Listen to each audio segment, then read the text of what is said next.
여러분 안녕하십니까? 헌법재판소의 탄핵 인용 결정으로 대통령직에서 물러난 윤석열 대통령이 젊은 층을 중심으로 해서 탄핵 정변 국면에서 자신을 지지한 국민 변호인단에게 자유와 주권을 위해 싸운 여정은 위대한 역사라면서 저는 대통령직에서는 내려왔지만 늘 여러분 곁을 지키겠다고 다짐했습니다. 또 박근혜 대통령의 핵심 측근인 유영하 변호사는 윤 대통령 탄핵에 가담한 국민의힘 배신자들과 관련해 닥치고 단결해야 한다는 주장에 동의할 수 없다면서 어차피 같이 못 갈 사람들과는 이별하자, 속칭 집토끼들의 마음을 외면하지 말자고 강조했습니다. 이들 소식과 함께 우리 학계의 올곧은 지식인으로 꼽히는 김행범 부산대 행정학과 명예교수가 윤 대통령 탄핵은 바로 자유민주 대한민국이 죽었다는 의미라면서 이 혼동기에 불거진 한국 언론계의 3명의 기억지엇이라고 통칭할 만한 갑재, 규재, 김진애 몰락 역시 윤석열 개인에 대한 애정과 대한민국의 운명을 구분하지 못한 미시적 서술자의 눈에서 나온 퇴화의 애라고 일침을 가했습니다. 먼저 윤석열 대통령은 헌재 탄핵 인용 결정 이틀 만인 6일 법률대리인단을 통해 낸 국민변호인단 메시지에서 국민변호인단 여러분, 2월 13일 저녁 청계광장을 가득 메웠던 여러분의 첫 함성을 기억한다. 몸은 비록 구치소에 있었지만 마음은 여러분 곁에 있었다고 밝혔습니다. 이어서 서울, 부산, 대구, 광주, 대전 등 전국 각지에서 자유와 주권 수호의 일념으로 싸우는 모습을 봤다면서 거리와 교정에서 청년 학생들의 외침도 들었다. 풍찬 노숙하며 단식을 이어가셨던 분들, 삭발로 굳은 의지를 보여주셨던 분들, 한 분 한 분의 뜨거운 나라 사랑에 절로 눈물이 났다고 했습니다.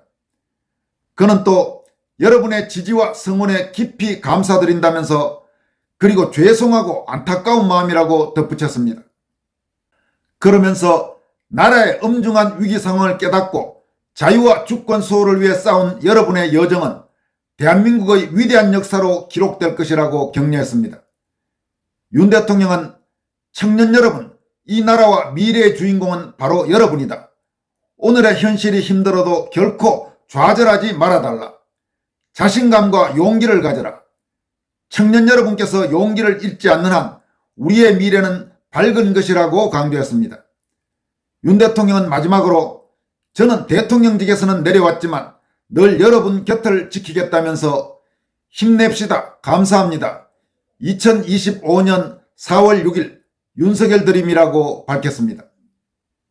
윤석열 대통령의 이번 국민변호인단 공개 메시지는 최근 탄핵 정변 국면에서 윤 대통령과 대한민국 자유민주주의를 지키기 위해 온몸을 던져 노력했으나 헌법재판소의 어처구니 없는 탄핵 인용 결정으로 절망하고 분노한 젊은이들에게 상당한 힘이 될 것으로 보입니다. 지난 4일 헌법재판소 결정으로 대통령직에서 물러난 윤 대통령은 현재 서울 용산구 한남동 관저에 머물면서 퇴거를 준비 중인 것으로 알려지고 있습니다. 한편 박근혜 대통령의 복심 중의 복심인 유영하 의원은 이번 탄핵 사태와 관련해서 국민의힘 내 배신자들을 반드시 정리해야 한다고 강조했습니다. 유영하 의원은 자신의 소셜미디어에 공개한 글을 통해서 흔히 보수는 분열해서 망한다고들 한다. 그래서 다 지난 것이니 묻고 단결하자고 한다. 나는 동의하지 않는다. 2번의 탄핵은 모두 우리 내부에서 저들의 손을 들어준 자들 때문이란 걸 알면서도 닥치고 단결해야 한다고 하는데 그건 그들의 생각이다라고 강조했습니다. 유 의원은 이어서 생각이 달라도 공존할 수 있지만 선을 넘은 것은 붙여봐야 또 떨어진다. 이제 2번 다시 같은 실수를 반복하지 말자. 어차피 여당도 아니고 한 줌밖에 안 되는 자들에게 인질로 잡혀서 200석이 넘을까 걱정할 일도 없다라고 덧붙였습니다. 유 의원은 또 새롭게 시작하되, 아니 죽기로 시작하되 어차피 같이 못 갈 사람들과는 이별하자. 그들이 아름다운 이별을 거부하면 강제로 분리할 수밖에 없지 않은가라고 배신자들에 대한 명백한 징계를 촉구했습니다. 유영아 의원은 또 허울 좋은 중도 외연 확장을 말하지 마라. 가슴이 무너지고 속이 타들어가는 지금까지 어떤 어려움이 있더라도 우리에 대한 지지를 철회하지 않고 지켜주었던 속칭 집토끼들의 마음을 외면하지 말자. 집토끼가 늘 우리 곁에 있을 것이라는 착각도 이젠 하지 말자고 강조했습니다. 유 의원은 대선이 시작되면 윤 대통령 곁에는 그리 많은 사람이 남아있지 않을 것이지만 중요한 건 대선에서 승리해야만 미래가 있기에 감수해야 한다. 도공이 물레를 돌려 항아리를 빚어도 작은 알갱이 하나가 흙에 섞여 있으면 감안해서 그 항아리는 알갱이로 인해 터져버린다면서 알면서도 같이 간다면 결말은 자명하다고 강조했습니다. 여러분, 지금 유영아 의원이 오늘 밝힌 이 메시지에 전폭적으로 공감합니다. 지금 이제 대선이 2달 앞으로 다가오면서 무조건 과거를 묻지 말고 모두 단결하자. 배신자들도 그들의 행동에 대해서 더 이상 이야기하지 말자. 이런 주장이 국힘 내부에서 조금씩 나오고 있는데 천만만만의 말씀입니다.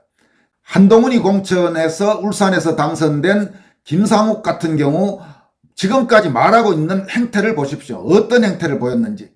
저런 자들을 어떻게 같은 당에서 함께 갈 수 있단 말입니까? 또 이번 탄핵 사태에 아주 큰 책임이 있는 한동훈 역시 마찬가지입니다. 한동훈에 대해서 어떻게 용서하고 한동훈과 대선 후보 경선이니 이 자체가 말이 안 되는 겁니다. 한동훈에 대해서는 우선 당원 게시판 사건 등 그동안의 각종 해당 행위에 대해서 철저한 진상조사를 하고 그에 합당한 책임을 물어야 합니다. 어떻게 한동훈 같은 자가 지금 국민의힘에서 다음 대통령 경선에 나와서 대선 후보가 되겠다는 꿈을 꾸게 하는 자체가 말이 안 되는 겁니다. 한동훈의 그 소위 한딸이라고 하는 한 줌도 안 되는 지지자들, 목소리는 크고 온갖 지금까지 이런저런 게시판이나 다니면서 황당한 그런 짓들을 하고 마치 수가 많은 것처럼 그렇게 포장을 하고 또 목소리 크고 제도권 언론에 나가서 말도 안 되는 그런 헛소리들이나 짓거려댔던 그런 자들은 반드시 징계를 하고 넘어가야 되는 겁니다. 지금 우리가 돌이켜보더라도 지난 2020년 4.15 총선을 앞두고도 보수 우파 단결 이러면서 박근혜 대통령 탄핵 때 배신했던 자들 유승민이나 이렇게 나가서 바른정당 했다가 완전히 참담하게 실패해서 사실상 가만히 놔둬도 몰락한 친구들을 모두 흡수했다가 뒤에 내내 시끄러웠지 않습니까? 이준석이니 뭐니 해서 시끄러웠고, 그리고 지난 총선에서 직접적인 책임이 있는 한동훈을 정리 못하고 당대표로 만들면서 결국 이런 비극까지 온 거 아닙니까? 절대로 묻지마 단결 그런 말에 현혹돼서는 안 됩니다.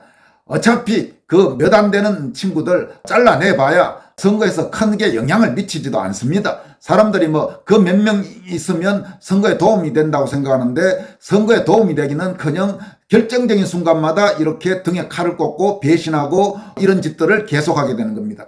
그래서 한국의 비좌파 정당, 지금 같으면 국민의힘에서 지금까지와 같은 이런 비극들이 계속 이어져 온 겁니다. 좌파 정당 같으면 어디 이런 일을 상상이나 할 수 있었겠습니까?